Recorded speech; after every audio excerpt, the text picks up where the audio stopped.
السلام علیکم ورحمۃ اللہ۔ ابھی بہت ہی اندوہناک خبر ملی کہ مشہور جنوبی ہند کے عالم دین و خطیب مولانا پی ایم مزمل صاحب سفر پر تھے اور ان کی کار کا بہت ہی بھیانک ایکسیڈنٹ ہوا جس میں وہ بہت ہی بری طرح زخمی ہوئے ہیں، اور ان کے ایک ساتھی جو ہمیشہ ان کے ساتھ غالباً سفروں میں ساتھ رہتے تھے وہ تو انتقال بھی کر گئے۔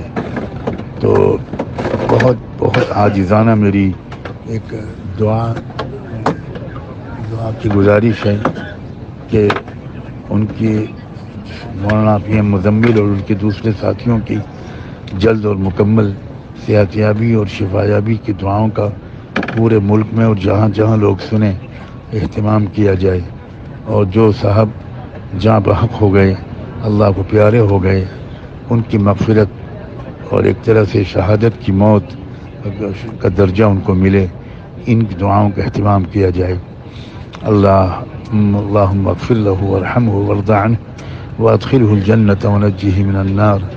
اور تمام زخمی اور مریضوں کے لیے نسأل اللہ العظیم رب العرش العظیم ان یشفیہ۔ فی امان اللہ۔